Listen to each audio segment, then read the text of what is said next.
Hello, ladies and gents, boys and girls, people of all ages, sexualities, and identities, and welcome back to another Doctor Who review. And today's Doctor Who review is none other than finally the Massacre. So, what's the Massacre about? You may be asking. Well, the Massacre is set in 1572, I believe.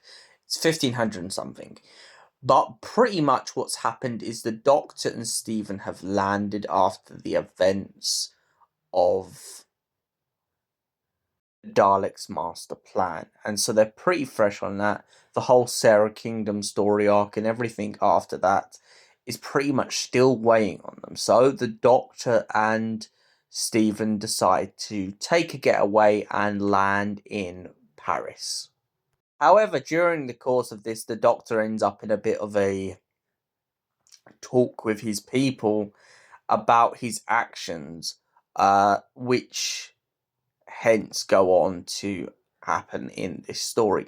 Now, it's not quite clear, maybe because this is just the way it was written for the novel, but it's not quite clear whether they're questioning him after he's done what he's done or before, but I have a feeling it's after.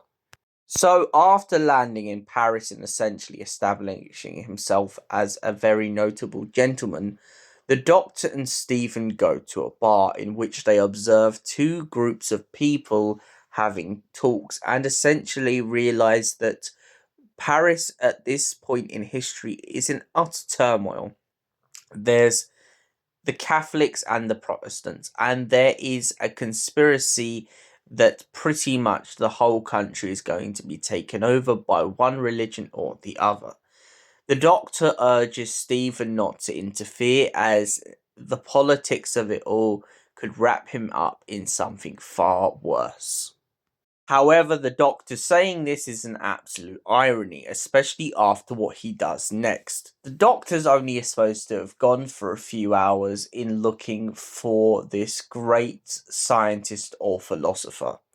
Turns out, however, though, that he leaves Stephen alone for too long and Stephen gets in a lot of trouble. The first manner of trouble is that Stephen is chucked out of the pub. The second manner of trouble is that Stephen gets thrown in jail because he doesn't have any papers to prove where he's from. Before this, however, though, the Doctor and Stephen observe a woman who has pretty much fled the royal palace, and she is a Catholic who is very abstained from what's going on, and she finds herself in a situation in which she doesn't know exactly who to trust. The guys in the pub begin to threaten to chuck her into the royals. However, due to the fact that they don't want to be seen or pretty much dealt with by the law, they decide to plead absolute innocence of where her whereabouts is. However, later down the line, she is caught and taken to the prison. Conveniently, the very same prison that Stephen ends up in. Meanwhile, the Doctor, looking off for his philosopher/scientific friend, accidentally gets caught up in the religious kind of purge which is about to happen. The Doctor also finds himself being mistaken for an abbot. This abbot is someone that a lot of people in the country dislike, not necessarily because he's a bad person, but because he has different beliefs. The real abbot amongst the royals begins to point out that he believes that the police box that belongs to the Doctor as some form of bad omen of witchcraft. He also calls it the box sent from Satan and pretty much tries to burn it. The Doctor suspects this would happen and obviously ends up beginning laughing at his comrades as they begin to worry for the safety of the box. However, on second viewing after the burning of the box, it turns out that the fire didn't even make the singlest of dent, which explains why the Doctor was laughing about this, because of course the box is indestructible to an extent. The Doctor and Stephen reunite, and Stephen is a bit flustered. even though he trusts the Doctor to a certain extent, by the end of this story, pretty much Stephen is left in a capacity in which he really does start to question whether the Doctor's hearts were in the right place, and more importantly, how long would the Doctor have been gone, and what would have been the consequences for young Mr. Stephen.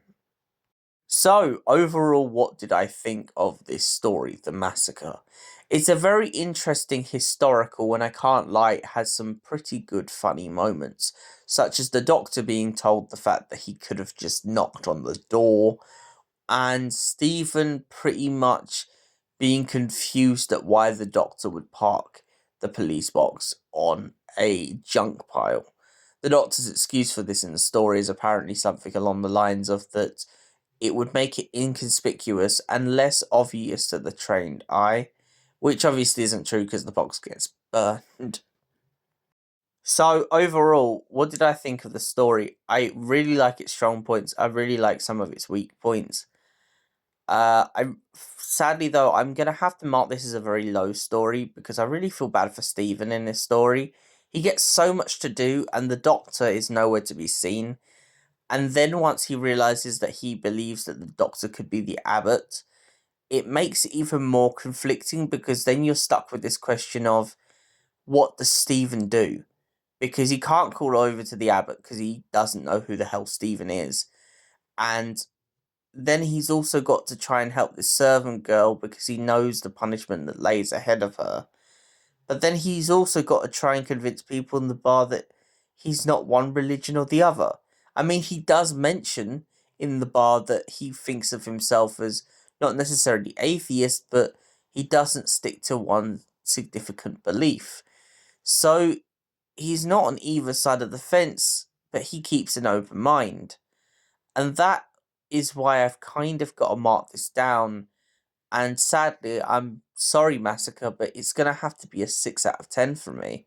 Thank you for watching, everyone, and we'll see you in the next Doctor Who review. Until then, stay beautiful, have an incredible night or day, depending on where you are, you beautiful people. Goodbye for now.